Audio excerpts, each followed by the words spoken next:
बिस्मिल्लाहिर्रहमानिर्रहीम।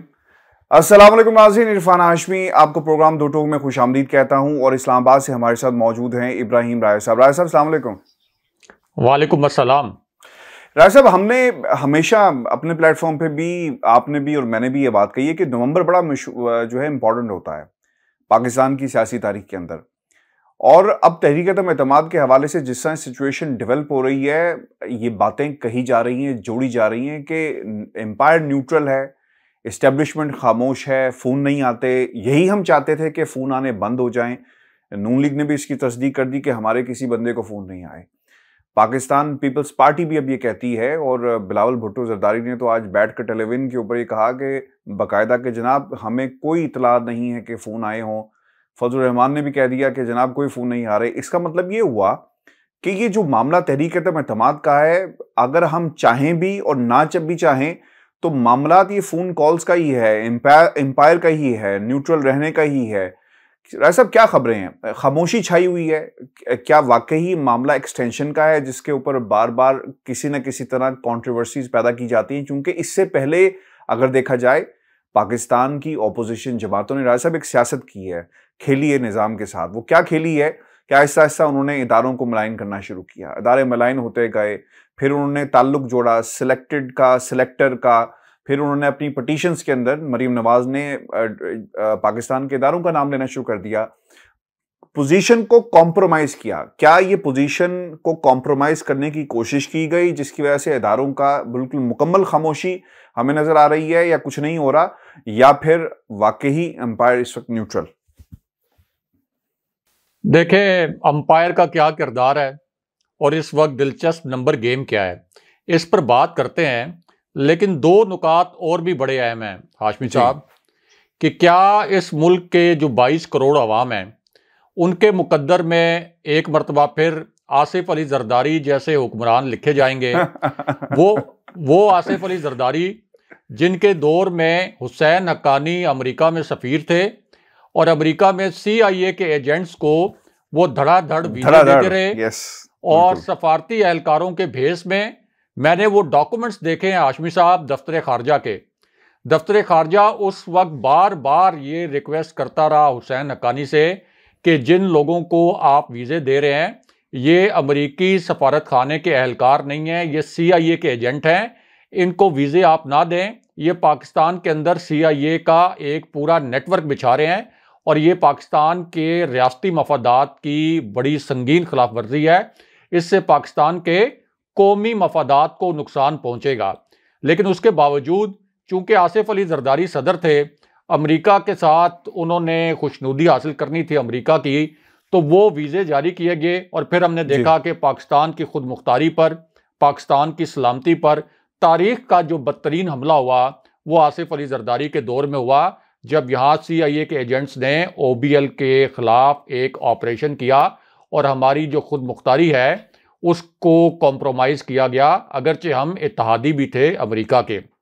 क्या आसिफ अली जरदारी के बाद बिलावल भुट्टो हमारे हुक्मरान बनेंगे, यानी हम इब्ने गुलाम रहेंगे इन हुक्मरानों के? उसके बाद आसिफा भुट्टो को तैयार किया जा रहा है। तो हमारे मुकद्दर में ये लिखा हुआ है कि जब बिलावल भुट्टो की सियासत ख़त्म हो जाए उनकी उम्र की वजह से, या उम्र के किसी पिछले हिस्से में वो चले जाएं जहां वो एक्टिवली सियासत ना कर सकें, तो फिर उसके बाद आसिफा भुट्टो हमारी हुक्मरान बन जाएं और उसके बाद फिर बख्तावर भुट्टो के जो साहबजादे हैं वो हमारे हुक्मरान बन जाएं। इसी तरह दूसरी जानिब क्या इस मुल्क के ऊपर मियाँ नवाज शरीफ को दोबारा हुक्मरान बनाना है? यानी वो मियाँ नवाज शरीफ जो कि हाल ही में सिर्फ 3-4 हफ्ते पहले इस रियासत को ब्लैकमेल कर रहे थे। वो ये कह रहे थे कि मैं कारगिल के तमाम राज खोल दूंगा अगर दोबारा से मुझे इक़्तिदार ना दिया गया। जो ये कह रहे थे कि मैं army chief general Qamar Javed Bajwa के खिलाफ आर्टिकल 6 के तहत गद्दारी का मुकदमा चलाऊंगा जब मैं दोबारा से इक़्तिदार में आऊँगा। जिनके ऊपर मनी लॉन्ड्रिंग के केसेस अदालतों में साबित हो चुके हैं, जिनको पाकिस्तान की आला अदालतें, इस्लामाबाद हाई कोर्ट भी जिनको मफरूर और इश्तिहारी करार दे चुकी है, जिनकी मनी लॉन्ड्रिंग के किस्से बरतानवी अखबारात में छपते हैं और उनके जो बरतानिया में शाही महल्लात हैं उस हवाले से कभी भी वो मनी ट्रेल नहीं देते। और शहबाज शरीफ जिनके ऊपर 16 अरब रुपए की मनी लॉन्ड्रिंग का केस है, इल्तवा पर इल्तवा वो ले रहे हैं। एक मरतबा वो ये कहते हैं कि जो चालान है इसकी फोटो कॉपीज जो है ये कोई साफ नहीं है, हम पढ़ नहीं सकते। एक दफ़ा इस तरह से इल्तवा ले लिया और दूसरी मरतबा इल्तवा ले लिया कि मेरे वकील बीमार हैं। तो क्या हमारे मुकद्दर में यही हुक्मरान लिखे हैं? यानी इन 22 करोड़ अवाम का क्या कसूर है कि बार बार हमारे सरों पर आसिफ अली जरदारी को मुसल्लत कर दिया जाए, बिलावल भुट्टो को मुसल्लत कर दिया जाए, मियाँ नवाज शरीफ को मुसल्लत कर दिया जाए, उसके बाद शहबाज शरीफ को मुसल्लत कर दिया जाए, जुनेद सफदर की इन्होंने सियासी लॉन्चिंग कर दी है।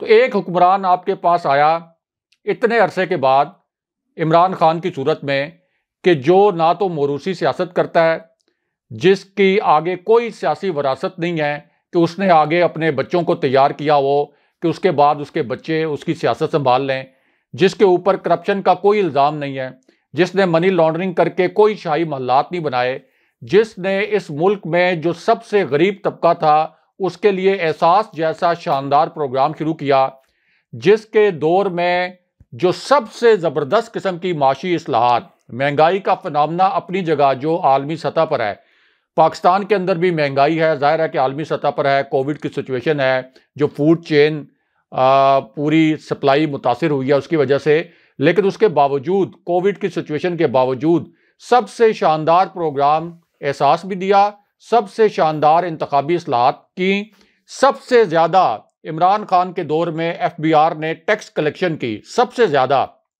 उसके बावजूद अगर इमरान खान को ये कहते हैं कि इमरान खान हुक्मरान नहीं रह सकता, तो फिर तो इसका मतलब है कि इस मुल्क के 22 करोड़ अवाम को भेड़ बकरियां समझा जाता है कि उनके ऊपर वही लोग बार बार मुसल्लत कर दिए जाएं जो कि पिछले 30 साल इस मुल्क पर मुसल्लत रहे, इस मुल्क की ईंट से ईंट बजा दी। और आसिफ अली जरदारी के दौर में जो कुछ सिंध में होता रहा वो हम सबको मालूम है। और मियाँ नवाज शरीफ और शहबाज शरीफ के करप्शन के हवाले से अदालतें जो फैसले करती रही हैं और तहकीकात करने वाले और एहतसाब वाले जो इदारे हैं वो जिस किस्म के शवाहिद सामने लेके आए हैं वो अब कोई ऐसा राज नहीं है कि आम लोगों को पता ना हो।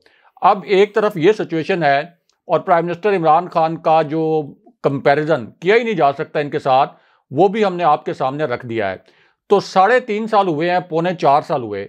पौने 4 साल के बाद जब प्राइम मिनिस्टर ने एक फाउंडेशन बना दी, यानी उन्होंने मईशत के लिए भी एक शानदार फाउंडेशन बना दी, 5.3% के ऊपर आपका ग्रोथ रेट आ गया। जो एक देर पा इस्लाहात होनी थी वो इस्लाहात हो गई, जो इंतखाबी इस्लाहात होनी थी वो इंतखाबी इस्लाहात हो गई, शफाफ इलेक्शन के लिए जिस किस्म के इकदाम उठाने थे वो इकदाम हो गए।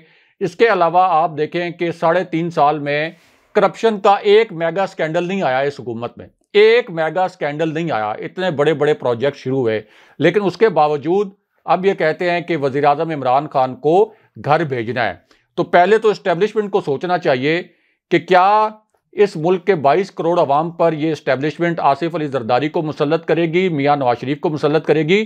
कम से कम यही सोच लें कि ये जो रियासत है, इस रियासत को किस तरीके से शरीफ खानदान ने PDM के प्लेटफॉर्म से ब्लैकमेल किया। जो मैंगल की तकरीर थी कोयटा में, हाशमी साहब हमें तो आज तक वो तकरीर नहीं भूली जिसमें वो ये कह रहे थे कि हम तुम्हारी जेलें उड़ा देंगे, तुम पर ये जमीन तंग कर देंगे। अचकजई की जो तकरीर थी वो हमें तो आज तक नहीं भूली, जो मियाँ नवाज शरीफ के यारे गार बने हुए हैं, जिनको हर जगह पर हर जलसे में जानबूझकर इनवाइट किया जाता है, जो ये कह रहे थे कि हम अफगानिस्तान की सरहद से और ईरान की सरहद से ये बाढ़ उखाड़ फेंकेंगे। तो वो किसको ललकार रहे थे? वो हमारी फौज को ललकार रहे थे। हमें तो वो तकरीरें आज तक नहीं भूली, और अगर इस्टेब्लिशमेंट को और हमारी फौज को वो तकरीरें भूल गई हैं तो ये तो बड़ी हैरानकुन बात होगी कि दोबारा से वही अनासिर जिन्होंने इस रियासत के खिलाफ महाज खोला, इस रियासत के मफादात को नुकसान पहुंचाया। और आपको पता है कि अफगान नेशनल सिक्योरिटी एडवाइजर से मियाँ नवाज शरीफ ने कितने पेचीदा मौके पर, जो पाकिस्तान के लिए इंतहाई क्रिटिकल मौका था, लंदन में मुलाकात की। तो ऐसे लोगों को जिनकी सजन जंजाल से यारी थी, जिनका स्टील का कारोबार पूरा भारत के अंदर था, एक तरफ हमारी भारत के साथ राइवलरी, कश्मीर को भारत ने हड़प किया हुआ, और दूसरी जानिब उन्हीं के साथ कारोबार, सज्जन जंदाल यहाँ पे आता है बगैर वीज़े के, मरी में मियाँ नवाज शरीफ से मुलाकात करता है।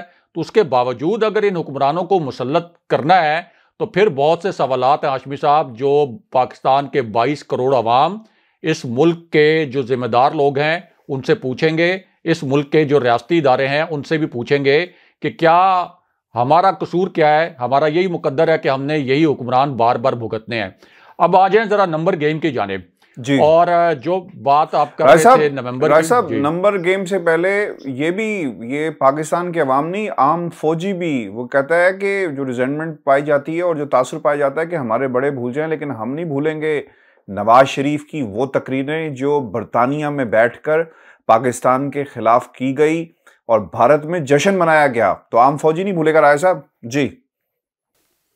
देखें, मरियम नवाज ने यहां तक के आजाद कश्मीर तो हमारे लिए बहुत ही सेंसिटिव इलाका है। आजाद कश्मीर में ये इलेक्शन हारे, और इलेक्शन इस वजह से नहीं हारे कि कोई धांधली की वजह से। आजाद कश्मीर का ट्रेंड है कि वफाक में जिसकी हुकूमत होती है, आजाद कश्मीर में उसकी हुकूमत बन जाती है। पीपल्स पार्टी जिसकी कोई मकबूलियत नहीं थी आजाद कश्मीर में, वफाक में जब उनकी हुकूमत बनी 2008 से 2013 तक, तो पीपल्स पार्टी की हुकूमत बन गई आजाद कश्मीर में। उसके बाद मुस्लिम लीग नून की हुकूमत आई 2013 से 2018 तक, आज़ाद कश्मीर में मुस्लिम लीग नून की हुकूमत बन गई। अब चूंकि कश्मीर हमेशा वफाक के साथ जाता है और चूंकि वहाँ पे जितने भी प्रोजेक्ट्स होते हैं उनके हवाले से भी वफाक की मदद बहुत अहमियत की हामिल होती है, तो इस वजह से आज़ाद कश्मीर गया तहरीक इंसाफ के साथ। तो मरियम नवाज ने यह कहा कि आज़ाद कश्मीर में बगावत हो गई है, फौज के खिलाफ नारे लग रहे हैं, आज़ादी के नारे लग रहे हैं, जिस तरह से मकबूजा कश्मीर में भारत से आज़ादी के नारे लगते हैं। और उनका वो जो ट्वीट था उसको किस तरीके से भारतीय मीडिया ने हाईलाइट किया, उसकी हेडलाइंस बनी।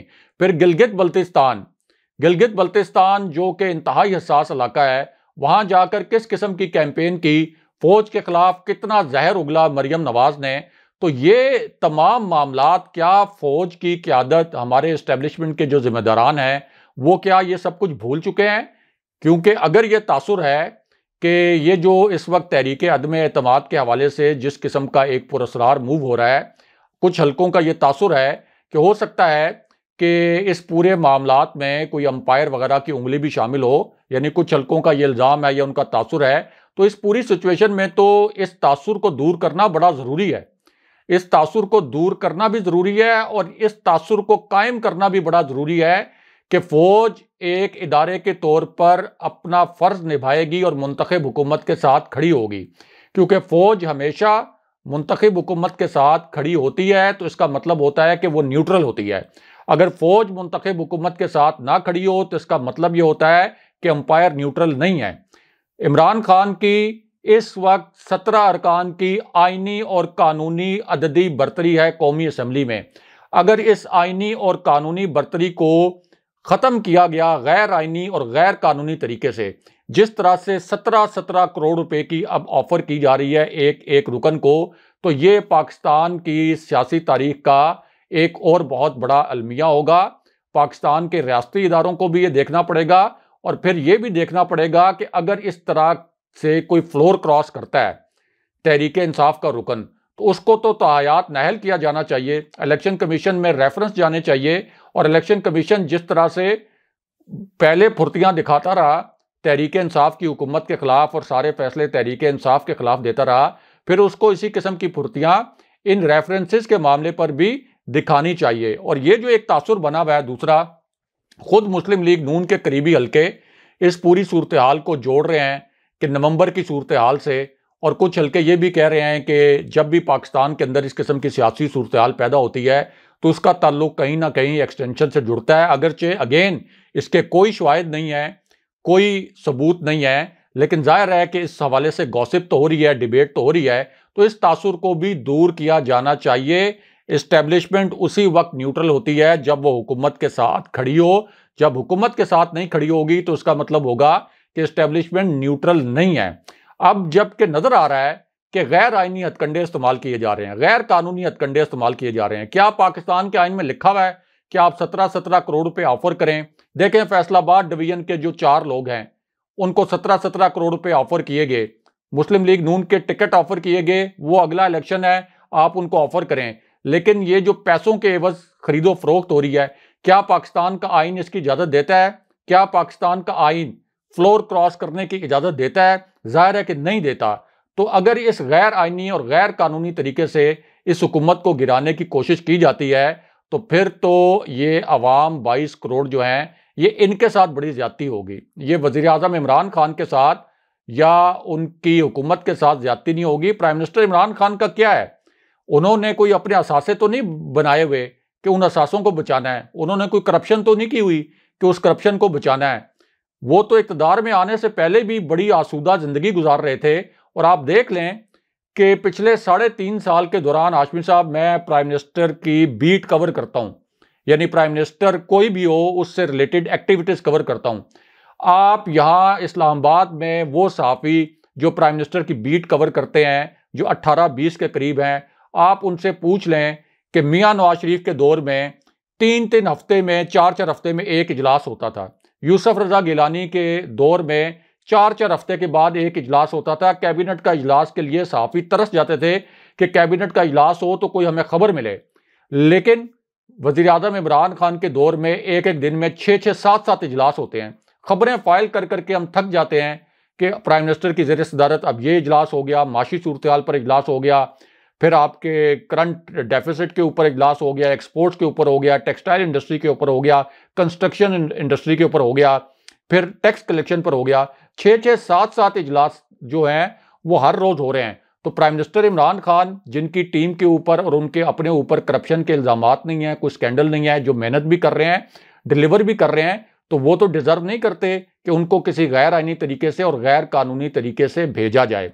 अच्छा राय साहब, नंबर्स जो गेम है इसके ऊपर भी हम बात करते हैं, लेकिन आज की जो डेवलपमेंट है, एक तो मुनस इलाही साहब की मुलाकात हुई और सियासी सूरत हाल पर उन्होंने बात की है। मैं चाहूँगा कि क्यों ज़रूरत महसूस हुई, ये दूसरी मुलाकात है 3 दिन के अंदर, ये एक बहुत ही इम्पोर्टेंट है। फिर मुनस इलाही से मुलाकात के अलावा भी जब सवाल पूछा गया परवेज़ इलाही से, तो उन्होंने कहा कि हांडी, इतनी बड़ी हांडी चढ़ी है, कुछ तो निकलेगा। अच्छा, ये भी इंपॉर्टेंट चीज़ है। फिर अब एक खबर यहाँ से भी, लंदन से भी आ रही है और मैं कुछ डिटेल्स आपके साथ शेयर करूंगा आखिर में, लेकिन पहले ये बताएं कि नंबर गेम्स, मुनस इलाही, काफ लीग एलिमेंट, और फिर ये भी कहा जा रहा है कि ये नंबर उल्टे भी पड़ सकते हैं। कैसे? पाकिस्तान तहरीक-ए-इंसाफ के लोगों ने भी बाकायदा लोगों से, इत्तेहाद, जो दूसरी तरफ के लोग हैं अपोजिशन के, इनसे राब्ते शुरू कर दिए हैं, क्योंकि ये भी तो हो सकता है ऐसा कोई बीमार हो जाए, कोई रास्ते में गाड़ी पंचर हो जाए, किसी को पहुंचने ना दिया जाए, तो फिर इत्तेहाद, ये जो अपोजिशन इत्तेहाद है, ये भी एक एंगल है जिसको लोग जो है वो नहीं समझ रहे। जी राय साहब। देखें हाशमी साहब, एक तो नंबर गेम के हवाले से ऑपोजिशन जो दावा कर रही है, जैसे फजलुर रहमान ने यह दावा किया है कि हम 1-2 दिन के अंदर तहरीक अदम एतमाद की ख़त्मी तारीख का ऐलान कर देंगे। और उन्होंने ये दावा भी किया कि हमने आज ही, यानी आसिफ अली जरदारी और फजलुर रहमान की जो मुलाकात हुई और उसमें शहबाज शरीफ टेलीफोन पर शरीक थे उस मुलाकात के हवाले से, उस इजलास के हवाले से, तो उन्होंने कहा कि हमने आज ही ये ऐलान कर देना था, लेकिन शहबाज शरीफ अलील थे, इस वजह से हम ये ऐलान नहीं कर पाए। अब शहबाज शरीफ को 3 घंटे फ़ोन के ऊपर तो रहे, लेकिन अलील थे, ये हमारे लिए एक नई खबर है। और ये अलील होने वाली उनकी खबर इस वजह से भी हो सकती है कि वो अपना जो मनी लॉन्ड्रिंग वाला केस है उसमें हो सकता है कि मज़ीद इल्तवा लेना चाहते हों। दूसरा, कुछ अरकान के ऊपर काम किया है अपोजिशन ने। फर्स्ट हैंड इंफॉर्मेशन हमारे पास मौजूद है। फैसलाबाद डिवीज़न के कुछ अरकान हैं, मुल्तान डिवीज़न के कुछ अरकान हैं, इसी तरह पोठवार से भी एक आधे MNA के ऊपर काम हुआ है। और ये दावा बलूचिस्तान में भी कम से कम 2 अरकान ऐसे हैं जिनके ऊपर इन्होंने काम किया है। और एक ऐसा मिस्टीरियस करैक्टर भी है जिसको जिम्मेदारी दी गई, और ये वही करैक्टर है जिसने यूसुफ रज़ा गिलानी और हफीज़ शेख का जो सेनेट का मार्का था, जिसका फैसला कौमी असम्बली से होना था, वहाँ पर यूसुफ रज़ा गिलानी के लिए वोटों की खरीदारी की थी। तो काम तो बड़े मैसिव लेवल के ऊपर इन्होंने किया है, यानी ऑपोजिशन ने। और यकीनन इन्होंने कुछ ना कुछ तो लोग तोड़े हुए होंगे। और अभी जो ये तहरीक इंसाफ की बात, तहरीक अदम एतमाद की बात कर रहे हैं, तहरीक अदम एतमाद के साथ ये नहीं बता रहे कि वज़ीर आज़म इमरान खान के ख़िलाफ़ तहरीक अदम एतमाद की बात कर रहे हैं कि 1-2 दिन के अंदर हम ये ले आएंगे, या बात कर रहे हैं स्पीकर के ख़िलाफ़। कि स्पीकर के खिलाफ तहरीक अदम एतमाद की रिक्विजिशन या तहरीक अदम एतमाद की तारीख का ऐलान कर देंगे। शाहिद खाकान अब्बासी के घर के ऊपर एक आप कह सकते हैं कि दावत हुई है, कुछ लोगों को चाय पर बुलाया गया था और कोई 80 के करीब ऐसे अरकान हैं अपोजिशन के, उनसे कौमी असम्बली का इजलास बुलाने के लिए रिक्विजिशन पर भी दस्तखत करवा लिए गए हैं और तहरीक अदम एतमाद पर भी दस्तखत करवा लिए गए हैं। लेकिन ये 80 अरकान अपोजिशन के हैं, इसका मतलब ये नहीं है कि इनमें से कुछ अरकान ऐसे हैं जिनका ताल्लुक तहरीक इंसाफ से है। इसका मतलब है कि जो बेसिक रिक्वायरमेंट होती है यानी तहरीक अदम एतमाद पेश करने के लिए, वो इन्होंने बेसिक रिक्वायरमेंट तो पूरी कर लिया और वो इनके पास ऑलरेडी पूरी थी, क्योंकि जाहिर है कि 84 के करीब अरकान मुस्लिम लीग नून के पास हैं, कौमी असम्बली में 56 अरकान फिर पीपल्स पार्टी के पास भी हैं। तो एक इन्होंने इवेंट तो किया है शाहिद खाकान अब्बासी के घर पर, और पूरा जो जोड़ तोड़ था, जो फिगर थे, जो नंबर वगैरह थे, उस हवाले से इन्होंने अपना प्लान फाइनलाइज करने की कोशिश की है। लेकिन लगता यह है कि इनकी पहली कोशिश यही होगी कि स्पीकर के खिलाफ तहरीक अदम एतमाद लेके आएँ, क्योंकि अभी तक कानूनी और आइनी माहिरीन जो हैं वो इस बात पर बहुत ज़्यादा क्लियर नहीं है कि अगर फ्लोर क्रॉस हुआ, यानी प्राइम मिनिस्टर इमरान खान के खिलाफ तहरीक अदम एतमाद आती है, तो फिर फ्लोर क्रॉस किए बगैर वो तहरीक अदम एतमाद कामयाब नहीं हो सकती। ओपनली जब तक फ्लोर क्रॉस ना किया जाए, यानी openly prime minister Imran Khan के खिलाफ वोट ना किया जाए सामने आकर, क्योंकि ओपन राय शुमारी होनी है। स्पीकर के खिलाफ तहरीक अदम एतमाद में चूंकि खुफिया राय शुमारी होनी है, इसलिए अगर कोई फ्लोर क्रॉस करता है तो फिर उसकी शनाख्त करना बहुत मुश्किल होगा। अगरचे हुकूमत के जो कानूनी माहिरीन हैं उन्होंने एक हिकमत अमली हुकूमत को यह बताई है कि अगर स्पीकर के खिलाफ तहरीक अदम एतमाद आती है तो आप ये फिर पॉलिसी डिसीजन करें कि कोई भी इत्तेहादी और तहरीक इंसाफ के अपने कोई भी रुकन उस दिन कौमी असम्बली में जाएगा ही नहीं, और 172 अरकान फिर नहीं जाएगा, पूरे करने पड़ेंगे अपोजिशन को इस तरीके अदम एतमाद को कामयाब बनाने के लिए। अब जो मुनिस लाई वाला जी आगे बढ़ने से पहले एक रहनुमाई करते। एक सवाल मुजीबुर रहमान शामी साहब ने कहीं कहा है और उनका जुमला भी शेयर किया गया कि अगर कोई शख्स हुकूमत की तरफ से पहुंच गया तो स्पीकर पूछ सकता है कि भाई तुम लेने क्या आए हो यहाँ पे, और डीसीट किया जा सकता है, उसी वक्त मामला उठाया जा सकता है। देखें, उससे पहले तो स्पीकर बराह रास्त डीसीट नहीं कर सकता, क्योंकि स्पीकर जो है वो हमेशा इलेक्शन कमीशन को रेफरेंस भेज सकता है। इलेक्शन कमीशन को रेफरेंस भेजेगा, स्पीकर बराह रास्त डीसीट नहीं कर सकता। अच्छा, दूसरा जो काफ लीग की क्यों बहुत ज्यादा अहमियत है, और मुनिस लाई की मुलाकात पे भी आते हैं। काफ लीग की अहमियत क्यों बहुत ही ज्यादा है, यानी उनकी अहमियत इस वजह से नहीं है कि उनकी 5 सीटें हैं, टोटल 5 सीटें, और 5 सीटें इस तहरीके अदम एतमाद को फैसला कुन बनाने के लिए काफ़ी नहीं है। कौमी असम्बली में इनकी 5 सीटें हैं और एमक्यूएम के पास 7 सीट्स हैं, यानी एमक्यूएम की इतनी अहमियत नहीं है जितनी काफ लीग की है। हालांकि एमक्यूएम के पास तो 2 नशिस्तें ज़्यादा हैं, उनकी अहमियत ज़्यादा होनी चाहिए, लेकिन काफ लीग की अहमियत इसलिए ज़्यादा है कि चौधरी परवेज़ लाई के मुतल्लिक सबको पता है कि वो इस्टेब्लिशमेंट की सियासत करते हैं। इस्टेब्लिशमेंट से जब उनको इशारा मिलेगा वाज़े, वो तहरीके अदम एतमाद की हमायत कर देंगे। जब वाज़े इशारा मिलेगा तो तहरीके अदम एतमाद की मुखालफत कर देंगे।